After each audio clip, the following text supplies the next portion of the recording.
En esta presentación que hemos preparado estaremos hablando acerca de algunos de los padecimientos más comunes en edad adulta, como el sobrepeso y la obesidad, enfermedades cardiovasculares, diabetes, cáncer y VIH, así como también las diferentes intervenciones nutricionales en cada una de las patologías.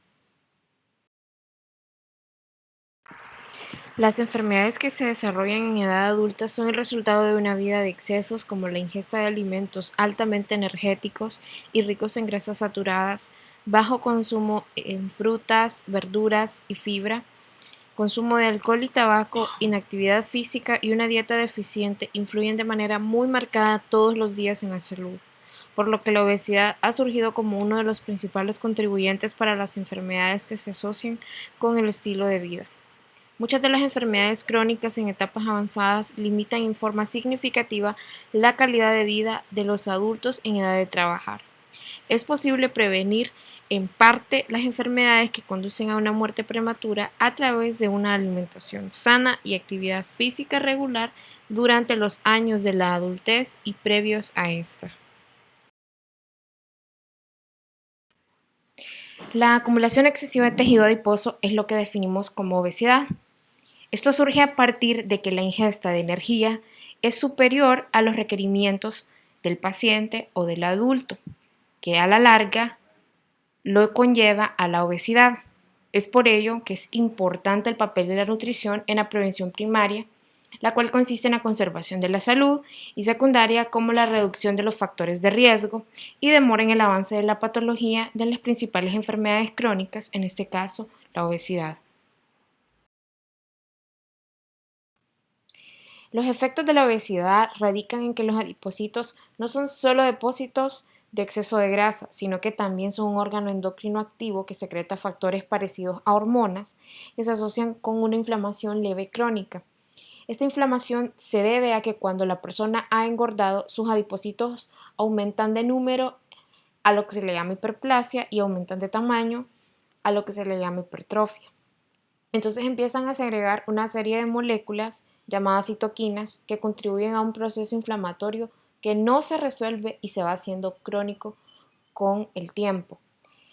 Entonces, todos estos mecanismos tienen un papel importante en el desarrollo o el progreso de las principales enfermedades crónicas. Entonces, es por ello que el sobrepeso o la obesidad aumentan el riesgo de padecer hipertensión, dislipidemia, cardiopatía coronaria, diabetes tipo 2, accidente cerebrovascular, entre otras enfermedades. Entre las principales causas que dan paso al desarrollo de la obesidad tenemos 5.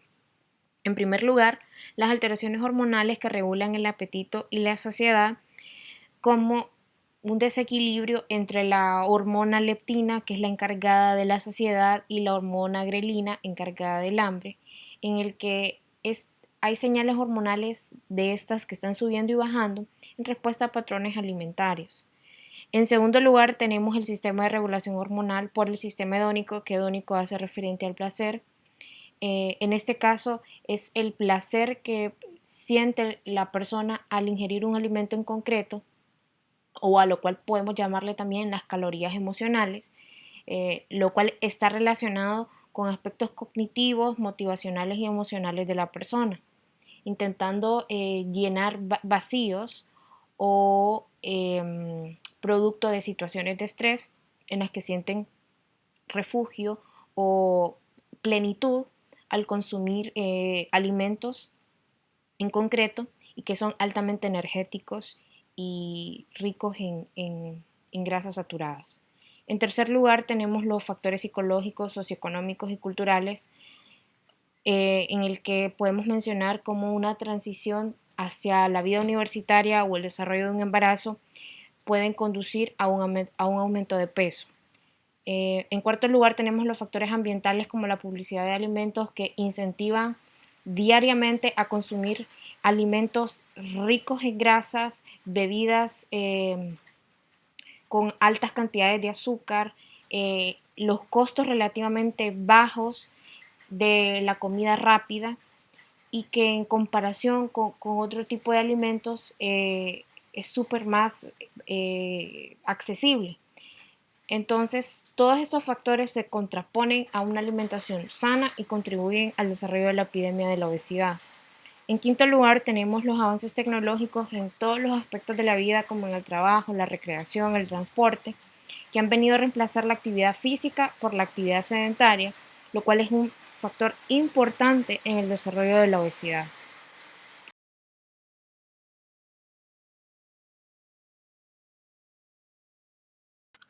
Para la detección y evaluación del sobrepeso, haremos uso del cálculo del índice de masa corporal en el que dividimos el peso en kilogramos del paciente sobre su talla al cuadrado para conocer la grasa total de su organismo y clasificar si se encuentra en sobrepeso o en qué grado de obesidad, tal y como lo muestra el cuadro a continuación.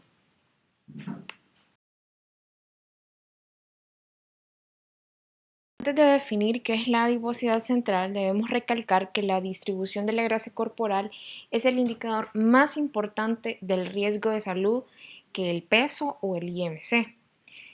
Debemos recordar que la grasa corporal se almacena en tres compartimentos: en grasa subcutánea, que se encuentra por debajo de la piel; la grasa visceral o intraabdominal, que se encuentra almacenada entre los órganos internos; y la grasa ectópica, que se almacena en el hígado, páncreas, corazón y musculatura esquelética.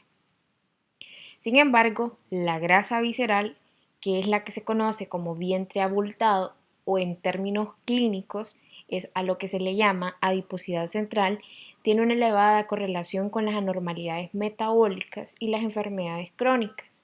Es por ello que el aumento en la circunferencia de la cintura se asocia con un mayor riesgo, incluso en personas con un índice de masa corporal normal. La medición se compara con puntuaciones de corte según el sexo, que son mayores a 102 centímetros en los hombres y mayores a 88 centímetros en mujeres. Se consideran pacientes en riesgo.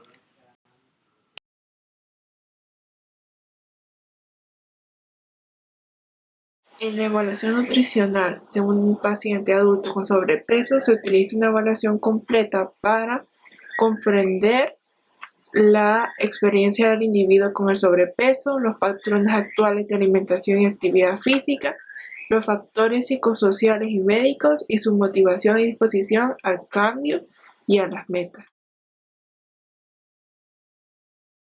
Para que una persona adulta pueda bajar de peso, este debe de tener una motivación de él mismo para que pueda comenzar con ese proceso. Y en este se encuentran varios factores que contribuyen a entender la motivación del paciente para participar en un programa de disminución del peso. Y entre los factores se encuentran las razones, la motivación que esta persona tiene para bajar de peso, los intentos previos que ha tenido para poder bajar de peso. Debe de haber una comprensión del paciente acerca de las causas de la obesidad y que cómo puede contribuir esta a padecer de varias enfermedades. Las actitudes que tiene hacia la actividad física, la capacidad para participar en actividades físicas, el tiempo que tiene disponible para la intervención de la pérdida de peso y por último las consideraciones económicas que son muy importantes. Un factor muy importante es la intervención nutricional para el control del peso, por lo que nos dice que para lograr la reducción del peso exitoso se necesita un programa amplio y múltiples componentes para el control del peso, que incluye dieta, actividad física y terapia conductual. Un plan exitoso de reducción de peso en un individuo incluye, número 1, un plan alimentario que reduzca el consumo de calorías en relación con la energía que se gasta. Número 2, que incorpore actividad física y sea compatible con el estilo de vida de la persona. Y por último, es posible emplear farmacoterapia para apoyar la pérdida de peso. En la reducción del peso se deben de cumplir unas metas que ayudan a controlar el peso en las personas adultas, y entre las cuales se menciona que número 1 es prevenir el aumento del peso adicional, número 2 reducir el peso corporal y número 3 mantener un peso corporal menor a largo plazo. Se recomienda una tasa moderada de pérdida de peso de 230 a 454 gramos por semana, pero también se puede utilizar la pérdida acelerada de peso de hasta 910 gramos, lo cual proporcionará el reforzamiento positivo que fomenta que se continúe con el programa.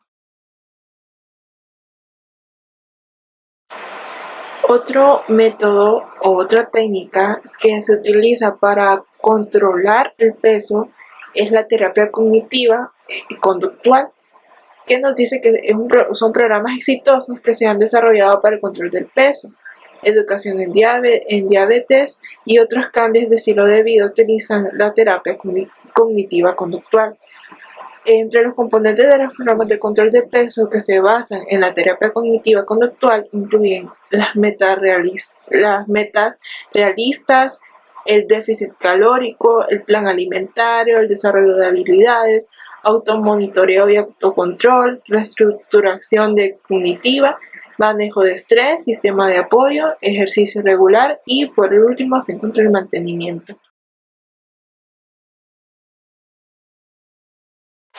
Uno de los métodos que son de los más importantes para poder controlar el peso es la actividad física, que es posible que se requiera una evaluación del estado cardiorrespiratorio y de problemas musculoesqueléticos antes de hacer las recomendaciones sobre la actividad física.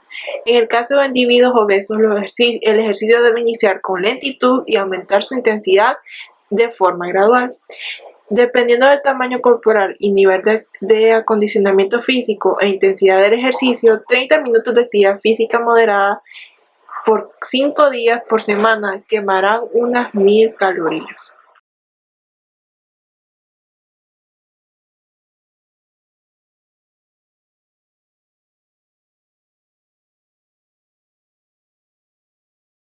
También encontramos lo que es la farmacoterapia para la pérdida del peso. En algunos pacientes con morbilidades y los factores de riesgo justifican la adición de fármacos para la pérdida de peso dentro del plan amplio de tratamiento e intervención. Los mecanismos de acción de los fármacos incluyen supresión del apetito e inhibición de la absorción de grasas de los intestinos, pero este tipo de terapias no se recomienda para cualquier tipo de paciente, sino que son para personas específicas. Otro método que se puede aplicar para ayudar a la disminución del peso es la cirugía bariátrica, que es un procedimiento quirúrgico que reduce el tamaño del estómago y restringe la ingesta o produce mala absorción al crear una derivación de una parte del intestino delgado. En estos pacientes, la cirugía es el tratamiento más eficaz para el control de peso y se ha demostrado que proporciona una mejoría o resolución de las comorbilidades asociadas con la obesidad.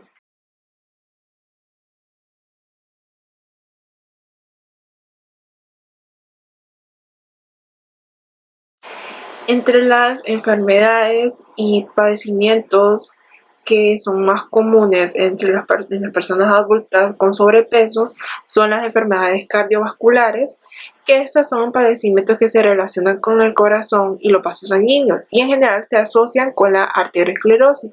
La arteriosclerosis es el endurecimiento de las arterias y esto ocurre por la acumulación de placas en las paredes de los vasos sanguíneos. Las áreas más afectadas se podrían mencionar que son el corazón, el cerebro y los vasos sanguíneos, en las piernas específicamente. Lo que es la hiperlipidemia y la hipertensión son factores importantes en el progreso de las enfermedades cardiovasculares. En la etiología de la arteriosclerosis nos dice que la arteriosclerosis comienza cuando el depósito de grasa se integran a los tejidos que se forman sobre la célula de la pared arterial lesionada. Estas se forman placas fibrosas que estas placas contienen grasa, colesterol, colágeno, músculo y otras células y metabolitos. Estas luego se calcifican de forma gradual, lo que provoca un aumento del grado de la arteriosclerosis. Efectos fisiológicos de la aterosclerosis. La acumulación de lesiones y placa dentro de los vasos sanguíneos reduce el flujo de sangre. como ser la acumulación de grasas, colesterol y otras sustancias dentro y sobre las paredes de las arterias, lo cual restringe el flujo de sanguíneo, haciendo que el corazón se esfuerce más para bombear la sangre a través de este espacio reducido, lo cual aumenta los niveles de presión arterial. Aunque la aterosclerosis a menudo se considera un problema cardíaco, puede afectar a cualquier arteria del cuerpo. La aterosclerosis puede prevenirse y es tratable. Un ejemplo sería lo que es la enfermedad arterial periférica, que hace que las arterias de los brazos y de las piernas se estrechen, causando problemas de circulación. Esto puede hacer que las personas se vuelvan más sensibles al calor y al frío. Otro ejemplo es la enfermedad de las arterias carótidas. Cuando la aterosclerosis hace que las arterias cercanas al cerebro se estrechen, es posible que la persona contraiga lo que es esta enfermedad, las cuales pueden producir accidentes isquémicos transitorios o accidentes cerebrovasculares. Algunas de sus causas son la presión arterial alta, colesterol alto, tabaquismo y otras fuentes de tabaco, la resistencia a la insulina, obesidad o diabetes. Factores de riesgo de enfermedad cardiovascular. Se usa el nombre de enfermedad cardiovascular o en sus siglas en inglés CVD para describir un grupo de enfermedades y condiciones. Se refiere a cualquier desorden del sistema cardiovascular. Desde hace muchos años se conocen y atienden los factores de riesgo de diversas enfermedades cardiovasculares, que incluyen dislipidemia, que es el colesterol LDL elevado, colesterol HDL bajo y altos niveles de triglicéridos. La presión arterial elevada y factores asociados con el estilo de vida en cuanto a dieta, actividad física y tabaquismo favorecen a que estas enfermedades se eviten, ya que con una alimentación adecuada una persona puede hacer que todos los sistemas, no solo uno, tengan un funcionamiento adecuado, y esta va de la mano con lo que es la actividad física, ya que esto favorece mucho más. El tabaquismo se tiene que evitar a toda costa, ya que eso puede provocar no solo enfermedades cardiovasculares, puede provocar enfermedades como ser cáncer de pulmón, una de las principales, aparte de que también hay otro tipo de enfermedades que puede provocar. La genética que se evidencia a través de antecedentes familiares de enfermedades cardiovasculares. Esto se tiene que tener en cuenta, ya que si una persona tuvo una abuela, un padre, que tuvo una cierta enfermedad cardiovascular, hay probabilidades de que el hijo tenga esa enfermedad a su debido tiempo si no se cuida de la manera correcta. También el género, como las mujeres, están en menor riesgo hasta que tengan la menopausia. Y la vejez es otro factor, ya que hay que recordar que cuando una persona llega a una edad avanzada, tiene ciertos problemas en cualquiera de sus sistemas si no se cuidó de la manera adecuada durante que estuvo joven. Así que ese es un factor que hay que tomar en cuenta.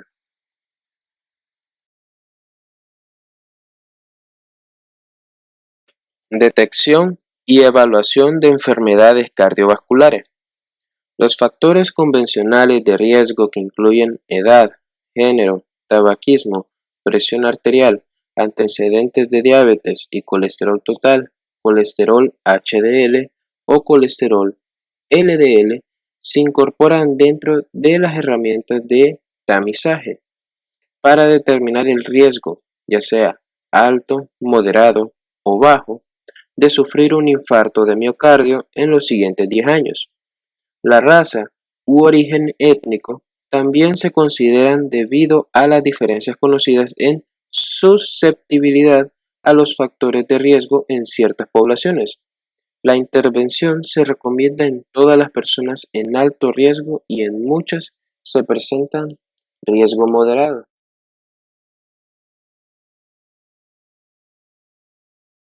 Evaluación nutricional.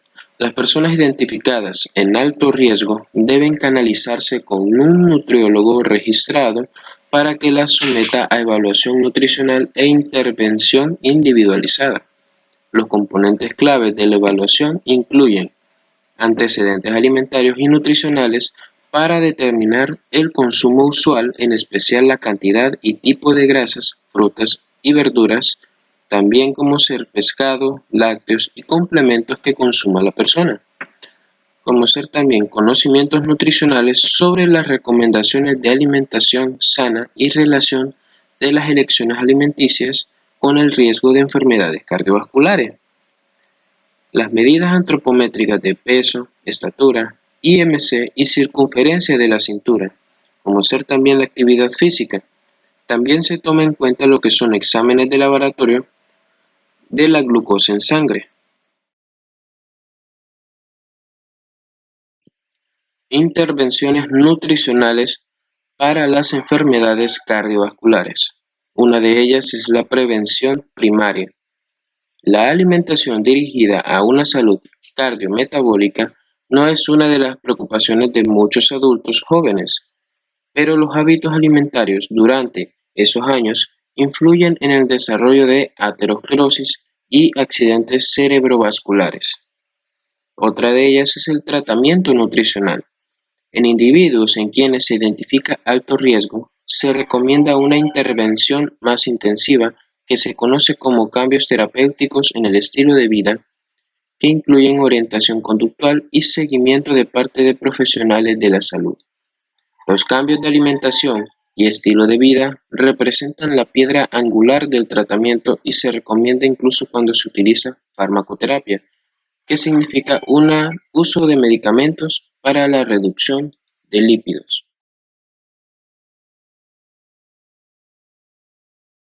Síndrome metabólico.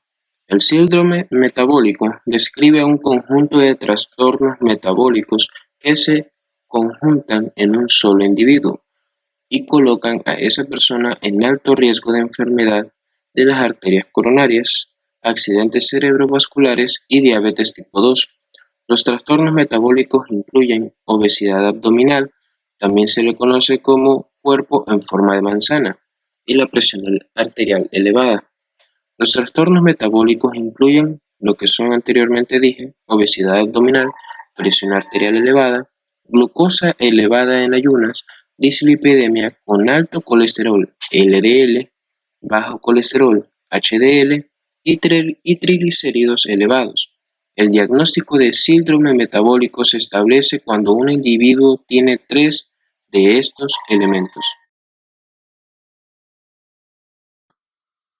Etiología del síndrome metabólico.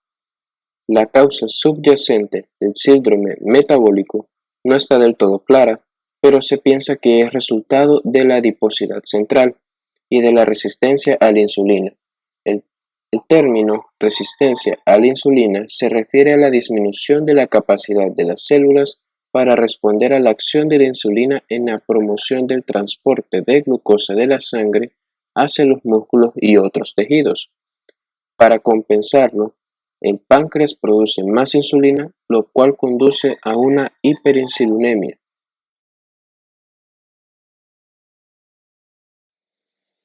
Efectos del síndrome metabólico. El estado hiperinsulinémico relacionado con la insensibilidad a la insulina se considera como trastorno prediabético, pero también se reconoce como uno de los principales factores de riesgo de desarrollar enfermedad cardiovascular temprana asociada con aterosclerosis. El síndrome metabólico también se asocia con enfermedades renales crónicas, apnea obstructiva del sueño, síndrome de ovario poliquístico y deterioro cognitivo y demencia en la vejez. Las evaluaciones que se les realizan a estas personas son la medición de la circunferencia de la cintura. Es un método sencillo y de bajo costo que puede utilizarse para detectar el síndrome metabólico en entornos comunitarios y clínicos. El perfil de lípidos en ayunos que proporciona las concentraciones de colesterol, LDL, HDL y triglicéridos, así como la determinación de glucosa en sangre en ayunas, y medir la presión arterial son necesarios para establecer el diagnóstico y proporcionar medidas basales para dar seguimiento a los cambios a lo largo del tiempo.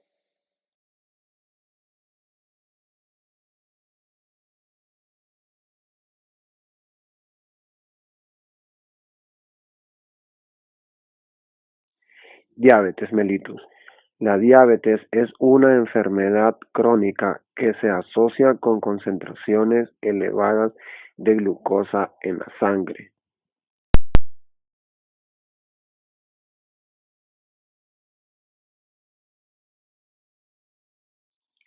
Etiología de la diabetes.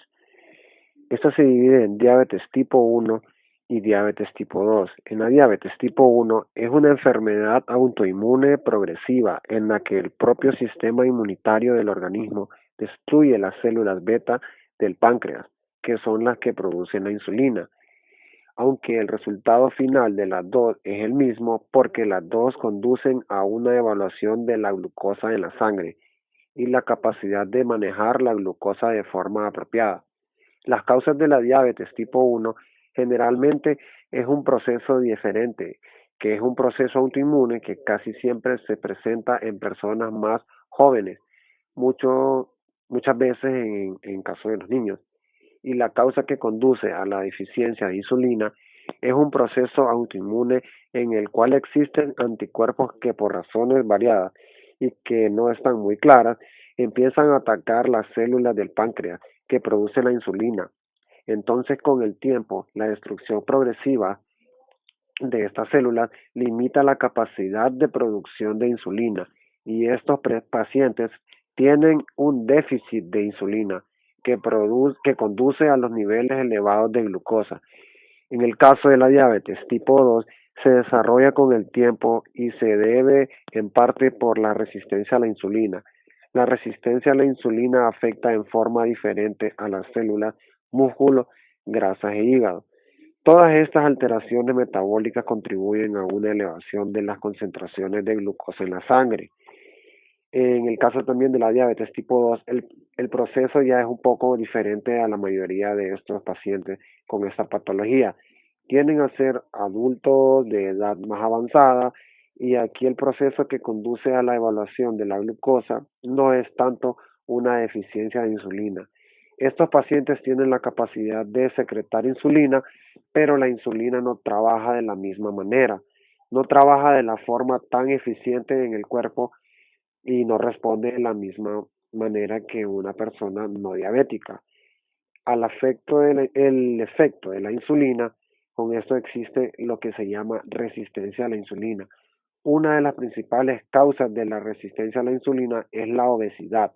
Entonces, cuando tenemos una persona que es obesa, generalmente existe un antecedente genético importante donde hay varias personas en la familia que han sufrido de este tipo de diabetes, que se presenta ya en edad más avanzada.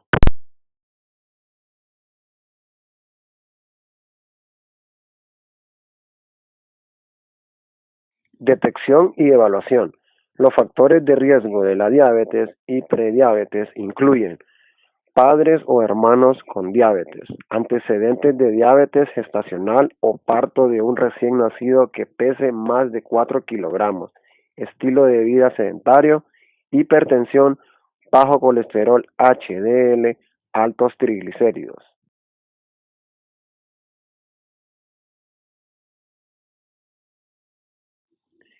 Se piensa que las concentraciones plasmáticas elevadas de insulina y glucosa debidas a la resistencia a la insulina originan el síndrome metabólico y la diabetes tipo 2, incluyendo sus complicaciones. Una concentración elevada de glucosa de 100 a 124 miligramos por decilitro para prediabetes o mayor o igual a 120 miligramos por decilitro para diabetes. Esto indica la necesidad de evaluación adicional. Evaluación nutricional. En la diabetes, los siguientes factores son importantes para determinar las necesidades del individuo y para personalizar un plan de control de la diabetes. Con ellas tenemos el peso, patrón alimenticio actual, conocimiento sobre la diabetes, actividad física frecuente e interés por aumentar la actividad física. el resultado de laboratorio, antecedentes médicos y sociales pertinentes al control de la diabetes, antecedentes de educación y experiencia con la planeación de comidas. También ahí tenemos el tratamiento nutricional médico de la diabetes, que contribuye al manejo nutricional de la diabetes en la flexibilidad de la dieta dentro de un plan individualizado.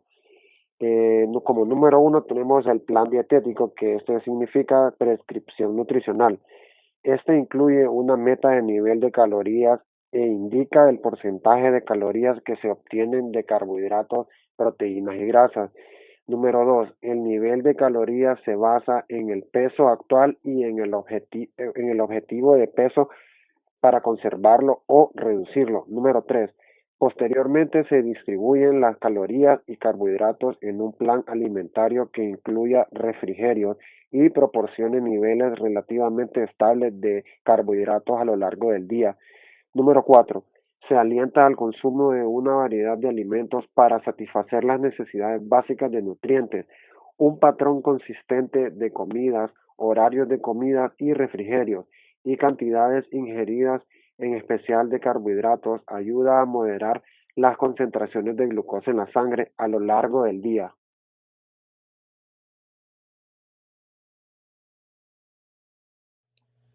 El automonitoreo de las concentraciones de glucosa en sangre, o SMBG por sus siglas, por medio de un glucómetro es parte de la vida diaria de las personas con diabetes. El registro de estos valores ayuda a las personas a ver su patrón de glucosa y cómo responde a la actividad física y a la ingesta de diversas cantidades y combinaciones de alimentos. La información sobre las concentraciones actuales de glucosa en la sangre puede utilizarse para realizar ajustes en la dieta y el ejercicio. A fin de reducir al mínimo las variaciones abruptas de la glucosa sanguínea, el registro también se somete a revisión en cada visita médica para vigilar el control y realizar ajustes en los planes de manejo de la diabetes. Se recomienda esta actividad que sea frecuente para aprender a reconocer la respuesta del organismo ante los diversos tipos, duraciones e intensidades de actividad física. La actividad física en el manejo de la diabetes es parte integral de las intervenciones relacionadas con el estilo de vida para prevenir la diabetes tipo 2 y es importante en el control de la diabetes tipo 1 y 2. Es importante la actividad física diaria que incluye ejercicio aeróbico complementado con ejercicio de resistencia, en lugar de eventos esporádicos e intensivos de actividad física. Los beneficios tenemos la pérdida de peso, también el mejoramiento del perfil de insulina y glucosa, también reducir lípidos y presión arterial y mantener el perfil de insulina y glucosa.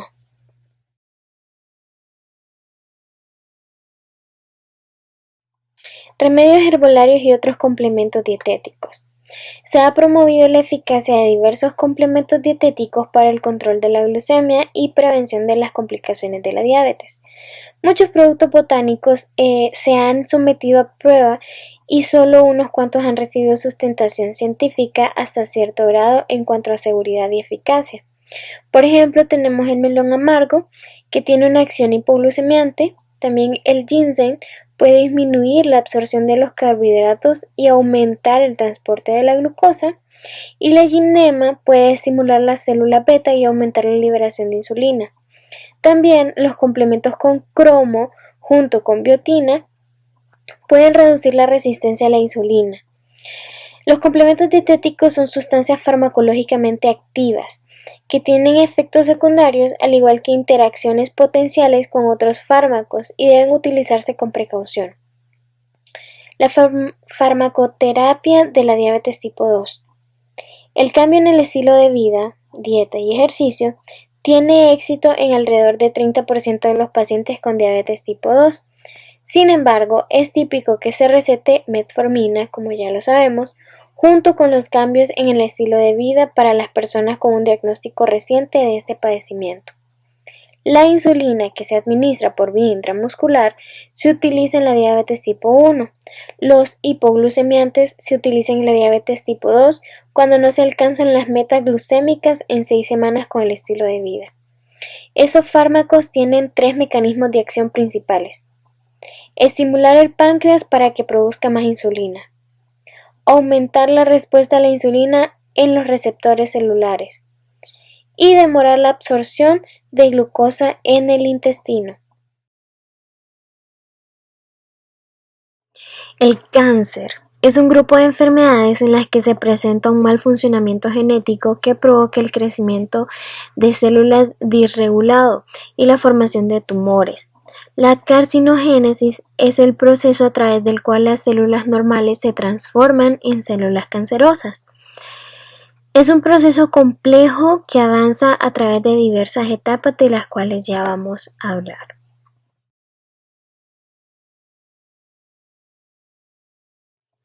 El cáncer puede originarse en cualquier célula, pero la mayoría ocurre en el tejido epitelial, donde las células se reproducen a una mayor velocidad, incluyendo la piel, pulmones, próstata, mamas, colon y recto, útero, también páncreas, cavidad bucal, esófago, estómago y vías urinarias. En vista de que la mayoría de los cánceres requieren años para desarrollarse, la probabilidad de su diagnóstico aumenta con la edad. El cáncer se considera una enfermedad prevenible porque la mayoría ocurren por factores modificables en el ambiente, de los cuales más adelante vamos a hablar, o relacionados con el estilo de vida. También se considera una enfermedad crónica porque gran parte de las personas diagnosticadas tienen un periodo extendido posterior al tratamiento en el que la enfermedad entra en remisión o se cura. Las etapas son las siguientes. La primera es la activación, que es de estado inactivo o quiescente. La segunda es iniciación, que es la lesión o daño al DNA por un carcinógeno, como los radicales libres, las toxinas, los virus o la radiación. El tercero es la promoción, que es el DNA dañado se divide durante un periodo de reposo a lo largo de 10 a 30 años. El cuarto es la progresión, que es el crecimiento descontrolado de células cancerosas. El quinto es la invasión y metástasis, que es la propagación a otros tejidos y órganos. Y el sexto es la posible remisión, que es el tratamiento exitoso o reversión. Esos elementos que constituyen la dieta pueden modificar la carcinogénesis en diversos momentos.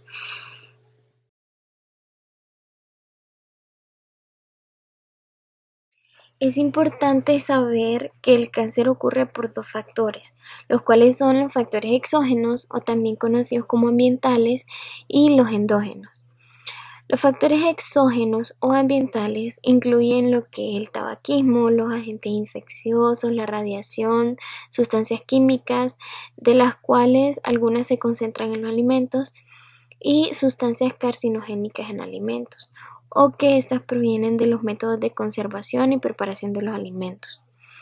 Los factores endógenos, por otro lado, incluyen genes heredados y mutaciones genéticas, junto con defectos genéticos acumulados a medida que las personas envejecen, el estrés oxidativo, respuesta inflamatoria y actividad hormonal.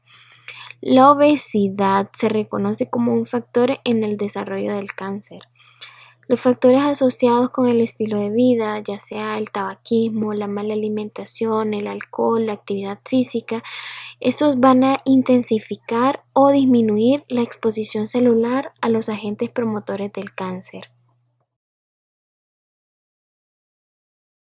Vemos que la obesidad, la resistencia a la insulina, el consumo excesivo de alcohol y los hábitos alimenticios deficientes también son importantes factores de riesgo.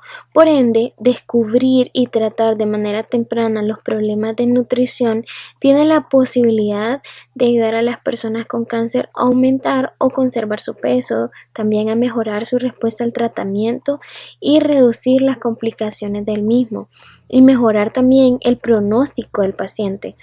La evaluación se realiza antes de comenzar el tratamiento contra el cáncer y continúa durante todo el tratamiento. En este cuadro encontramos los factores relacionados con la nutrición que se asocian con el riesgo de cáncer. Por una parte tenemos los factores que aumentan el riesgo de cáncer y por el otro los factores que disminuyen el riesgo de cáncer. Vamos a empezar hablando de los factores que aumentan el riesgo de cáncer. Tenemos las aflatoxinas, que las aflatoxinas son un tipo de toxinas producidas por ciertos hongos en cultivos agrícolas como el maíz, el maní o cacahuate, las semillas de algodón y los frutos secos, que son de cáscara dura como las nueces.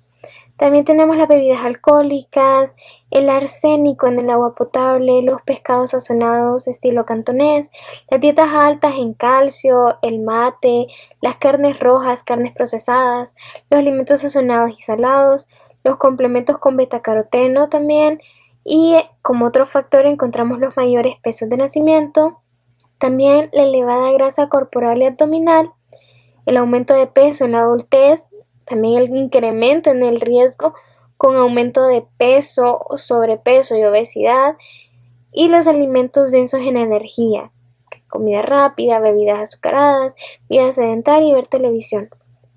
Cabe destacar que hay que recordar que no hay alimentos buenos ni malos. Ya nosotros sabemos que hay que llevar un balance y pues preferir los alimentos que más beneficios no tengan. Por el otro lado, tenemos los factores que nos disminuyen el riesgo de cáncer. Encontramos las verduras del género Allium, que estas son las cebollas, el ajo, las cebolletas.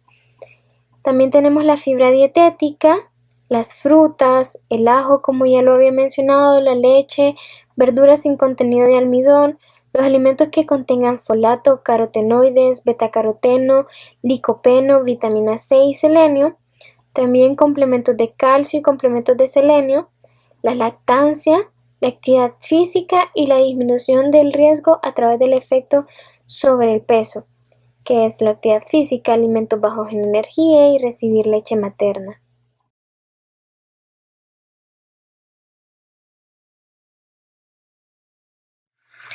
En cuanto a la detección y evaluación, tenemos por un lado la prevención primaria, que es la detección temprana que asume las formas de evaluaciones de factores del estilo de vida, y por otro tenemos la evaluación posterior a un diagnóstico y durante el tratamiento, que estas son las pruebas de detección nutricional que se utilizan para identificar a los pacientes en riesgo en cuanto a nutrición. Las áreas de enfoque para el cáncer incluyen lo que es la antropometría, que es el peso usual, ya sea que el paciente haya perdido o aumentado de peso. Por otro lado, también tenemos los antecedentes alimentarios y nutricionales, que es el apetito, la tolerancia a los alimentos, el consumo de energía, idoneidad o deficiencia de nutrientes, el uso de complementos también, el conocimiento sobre las estrategias apropiadas para optimizar la ingesta nutricional en el contexto del tipo específico de cáncer y su tratamiento. Y también tenemos los antecedentes médicos y sociales, que son el tipo de cáncer y de tratamiento, también los efectos secundarios, el sistema de apoyo y recursos para satisfacer las necesidades nutricionales.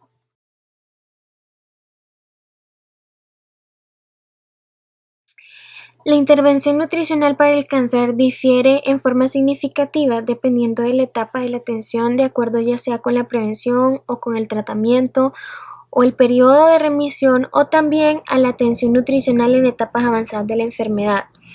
En torno al tratamiento, el tratamiento nutricional médico forma parte de la atención durante el tratamiento con quimioterapia, radiación y cirugía, y durante la recuperación, esto para restaurar las deficiencias de nutrientes, mantener la salud nutricional y también para prevenir y controlar las complicaciones. Cabe destacar que la pérdida de peso, grasa y músculo es común en el cáncer y se debe a una combinación de la ingesta de menos calorías y a la alteración de la absorción y uso de más calorías. Los nutriólogos individualizan las recomendaciones nutricionales según los síntomas, tratamientos y el estado nutricional del paciente, y de acuerdo con los sabores de los alimentos también. En general se recomiendan alimentos y bebidas altos en calorías, proteínas, vitaminas y minerales. Algunos tratamientos contra el cáncer son más eficaces y tienen mayor tolerancia si el paciente tiene una buena nutrición. En torno al periodo de remisión, Las intervenciones dirigidas al cambio en el estilo de vida pueden optimizar la salud y el estado nutricional y ayudan a lograr o mantener un peso normal.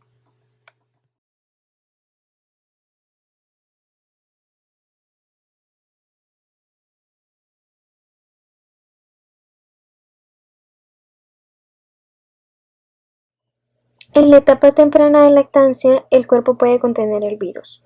Sin diagnóstico o tratamiento, el virus destruye las células del sistema inmunitario y se presentan síntomas crónicos que incluyen la pérdida del peso, diarrea y tos.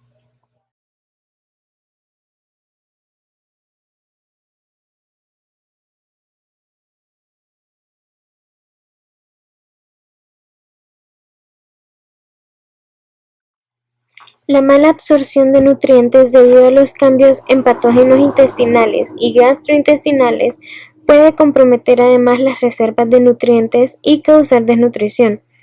Se presenta pérdida de tejido magro, que por ejemplo podemos mencionar la masa muscular, que a lo largo del proceso de la enfermedad por virus de la inmunodeficiencia humana, sin importar que el peso se mantenga. El mantenimiento del peso y las reservas adecuadas de proteína se asocian con la capacidad de la persona para sobrevivir a la enfermedad.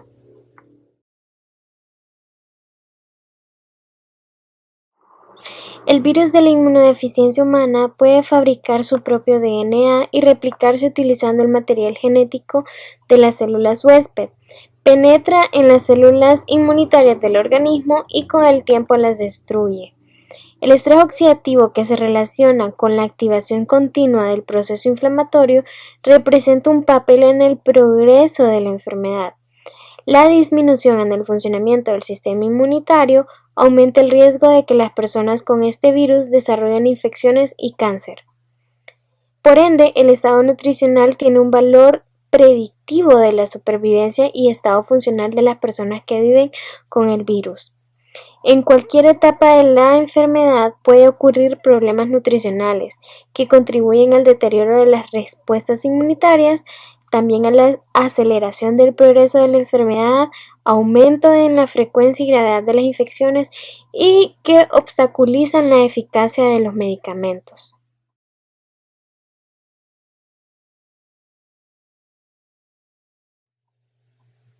La evaluación es importante para identificar los problemas nutricionales y adecuar los planes de intervención a las necesidades y preferencias de cada individuo. Las siguientes áreas son áreas de enfoque que varían según la etapa de la enfermedad. Tenemos la antropometría, también los antecedentes alimentarios y nutricionales, que estos son la ingesta actual de alimentos y bebidas, el patrón usual de comidas, el horario de medicamentos y alimentos, el uso de complementos, la intolerancia alimentaria y todo eso para evaluar la idoneidad de los nutrientes. Tenemos también la actividad física, que esto es el ejercicio regular para prevenir la emaciación muscular, barreras para la actividad física y el desempeño físico. Los análisis de laboratorio. Estos son la carga viral, la glucosa y el perfil inflamatorio de lípidos y de anemia.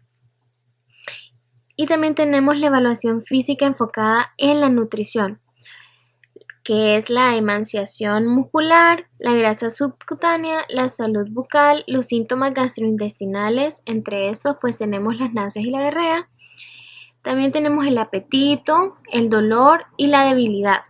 Como otra de las áreas de enfoque, tenemos también los antecedentes médicos, que son los sucesos médicos concomitantes, que es decir, incluyendo infecciones y hospitalizaciones, también los diagnósticos comorbilidades, que son síndromes metabólicos, aterosclerosis, diabetes, entre otros, y las preocupaciones asociadas con imagen corporal y salud mental. También tenemos los antecedentes sociales, que son problemas psicosociales, también limitaciones económicas, seguridad alimentaria, el estilo de vida y el sistema de apoyo. Y por último, pero no menos importante, los conocimientos. Conocimientos de necesidades nutricionales y de estrategias para controlar la enfermedad y los efectos secundarios de los medicamentos, el acatamiento de recomendaciones pasadas y las metas personales. El mantenimiento de un buen estado nutricional es importante para la salud en general y para el funcionamiento del sistema inmunitario. La atención nutricional en manos de un nutriólogo registrado con experiencia en HIV apoya la nutrición óptima, al igual que el tratamiento farmacológico, el control de los síntomas y la resistencia contra infecciones y complicaciones, y el aumento también en la calidad de vida.